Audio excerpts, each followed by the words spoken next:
Vamos falar sobre a Copa do Mundo, os 4 jogos que definiram começaram a definir a última rodada na fase de grupos do Mundial. Hoje definiu o grupo A e o grupo B e como que vai ficar esse cruzamento desses grupos nas oitavas de final. Vamos falar sobre a seleção brasileira, Alexandre, com dores de quadril, está fora da partida contra o Camarões na sexta-feira, às 4 da tarde, pela última rodada do grupo G, mas provavelmente o técnico Tite vai poupar boa parte do time titular, e dar oportunidade aos que não vêm jogando, já que o Brasil já está matematicamente classificado para as oitavas de final. Só precisa definir se vai se classificar como primeiro ou segundo do grupo, mas o Brasil está bem na finta de se classificar como primeiro, mesmo se perder para o Camarões, desde que a Suíça não vença a Sérvia de goleada. Então, tudo indica que o Brasil vai pegar o segundo colocado do grupo H, que Portugal também já está matematicamente classificada do grupo H. E o segundo colocado está entre, como fala, Uruguai, a Coreia do Sul, né? Então, Coreia do Sul e a Gana. Ou seja, pode ser esses 3 adversários que o Brasil vai enfrentar nas oitavas de final. Inclusive a Gana é a segunda colocada atual no grupo H, mas vamos ver como vai ficar a terceira rodada desse grupo. Vamos falar tudo isso após ver.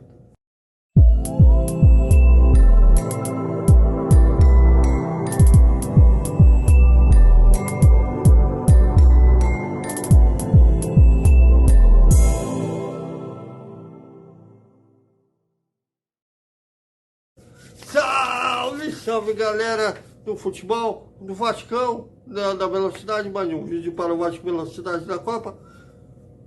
4 jogos, né, já começaram a definir a última rodada da fase de grupos da Copa do Mundo, né, e o cruzamento das oitavas de final. No grupo A, né, a Holanda não teve problemas para bater no Catar de 2-0. A Holanda chegou a fazer um terceiro gol, que o VAR anulou. Foi uma anulação meio mandrake, mas tudo bem, já era esperado a vitória do Catar sobre a vitória do Catar. Teve tanta zebra nessa Copa que seria legal se tivesse mais sem surpresas na vitória da Holanda. Já era esperado, mais do que esperado, a vitória da Holanda sobre o Catar. Até foi uma vitória modesta de 2-0. Né? No outro jogo do grupo, né, fizeram o Senegal e o Equador fizeram um duelo de arrepiar, né? O time do continente africano abriu o placar de pênalti. O Equador empatou, já indo para o finalzinho. O Senegal fez 2-1 e se classificou para as oitavas de final. Como o sul-americano, é uma pena não ter um vizinho classificado para as oitavas de final. Seria um feito histórico, se não me engano, do Equador. Né? Mas, por outro lado, o Gana também, Gana e Senegal, também foi legal ver eles classificando para as oitavas de final. Eles repetiram o efeito de 1998, quando também se classificaram para as oitavas de final. Inclusive, no ano de 98, eles venceram a França na estreia, né? Surpreendeu o mundo na época. Né? A França era a atual campeã, né? Tinha ganhado 4 anos antes, 2002, né? Na Copa de 2002, tinham ganhado a Copa de 98, batido o Brasil de 3-0. E em 2002 estrearam, foi um jogo de abertura da Copa do Mundo daquela época, e o Senegal venceu por 1-0. E também eles se classificaram para a fase de mata-mata e se foram eliminados na oitava de final. Agora eles repetiram o efeito, eles se classificaram para as oitavas de final, né? Como o segundo do grupo, né? Já que o primeiro do grupo foi a Holanda, sem problema nenhum, empatando o Equador e 2 vitórias. A Holanda foi com 7 pontos e continua o sonho de, enfim, conquistar o título mundial. Já bateram 3 vezes na trave. E o Senegal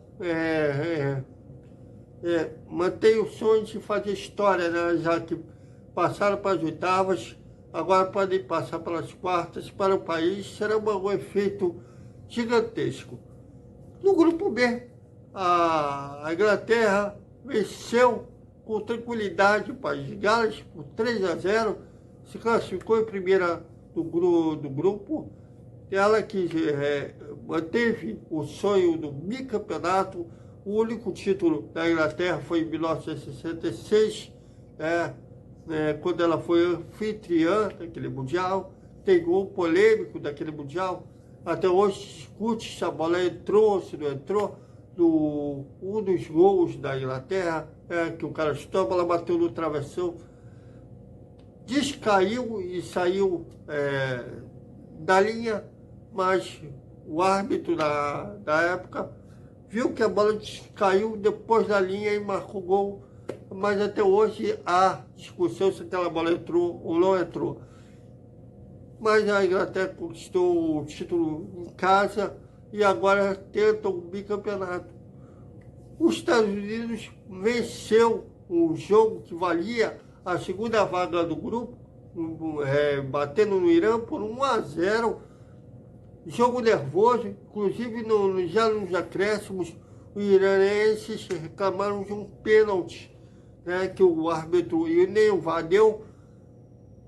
Mas foi um jogo nervoso, até foi um jogo melhor que da Inglaterra sobre o País de Gales. O da Inglaterra sobre o País de Gales, só os ingleses dominaram. Americanos contra o Irã, os Estados Unidos dominou, tanto é que o Irã só deu 3 chutes ao gol no jogo todo, mas teve esse lance polêmico. Mas, no geral, foi uma vitória justa dos Estados Unidos.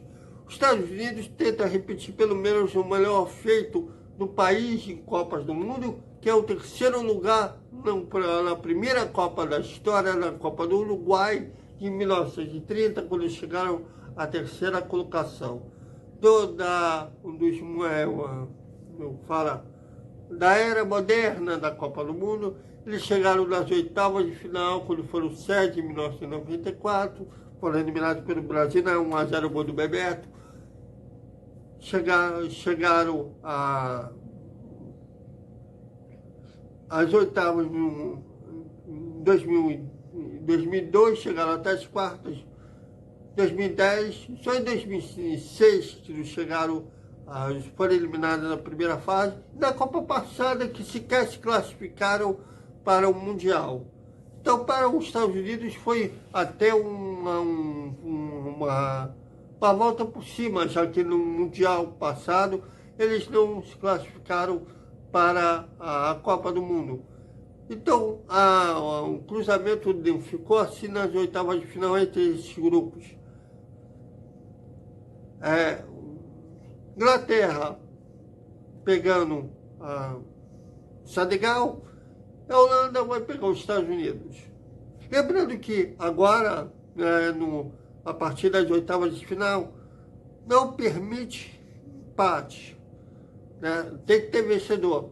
Se houver empate de 90 minutos, prorrogação, mantendo o empate, disputa de pênalti. Quem vencer continua e quem perder volta para casa. Agora vai ser jogões diretos, só jogo emocionante. Amanhã vai ter mais definições agora do grupo C e D, né? Que são. Amanhã vai ser dos grupos C e D. Amanhã a Polônia, líder do grupo C, pega a Argentina, vice-líder. A Polônia está com 4 pontos, a Argentina com 3, né? Se enfrentam às 4 da tarde. E no mesmo horário, a Arábia Saudita, que venceu a Argentina na estreia, pega o lanterna, né, México com 1 ponto, sendo que todos têm chance de classificação ainda. Esse grupo, vamos ficar até loucos para ver os 2 jogos. Que eu nem cravo quem vai ser os classificados. Pode dar todo mundo, inclusive o México. Se o México vencer, vai a 4 pontos. Com saldo negativo de 2, pelo menos tem que vencer por 3 gols de diferença a Arábia Saudita.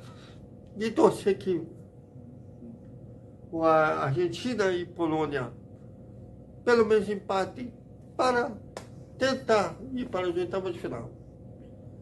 A Arábia venceu o México, desde que a Polônia vença a Argentina, a Arábia passa de fase. Já pensou? A Arábia passa e a Argentina, bicampeã do mundo, não passa da primeira fase. Imagina, ainda mais o Messi, que seria, tudo indica, será a última Copa do Messi. Vai ser tudo dramático amanhã. E no grupo D também haverá a definição do grupo. França, já classificada, vai jogar contra a Tunísia, ela atualmente lanterna do grupo, e a Austrália, atualmente segunda colocada do grupo, pega a Dinamarca.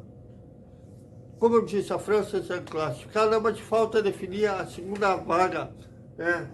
A Austrália, em 13, precisa só de um empate contra a Dinamarca para ser a segunda colocada do grupo.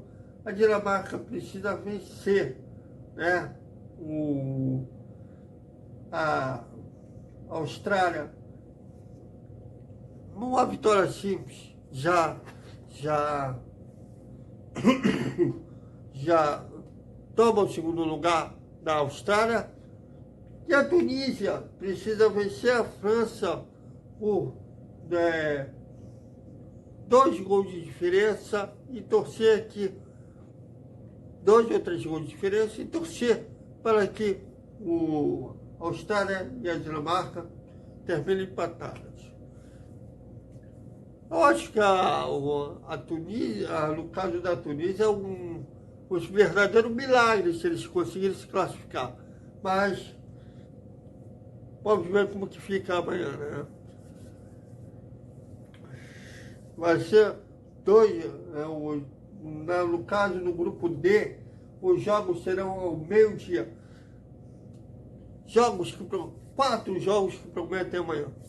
A seleção brasileira tem mais de um desfalque. Alessandro, o nosso lateral esquerdo, com dores nas costas, está fora da partida, né? Mais um desfalque do técnico Tite. Deixa eu ver aqui. É isso mesmo?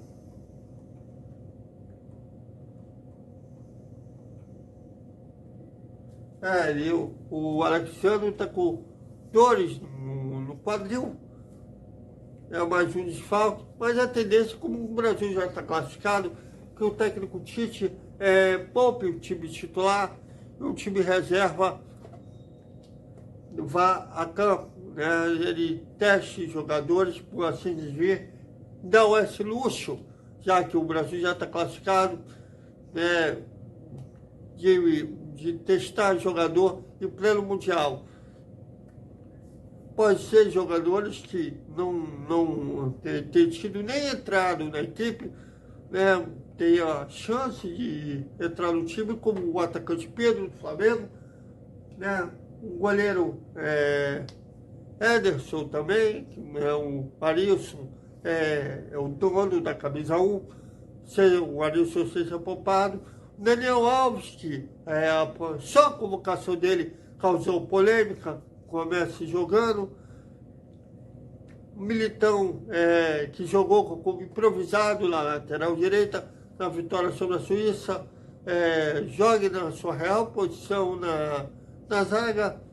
Enfim, o Tite jogue com uma equipe, como os colegas chamam de time reserva hoje, time alternativo. Nunca entendi porque time alternativo, mas tudo bem.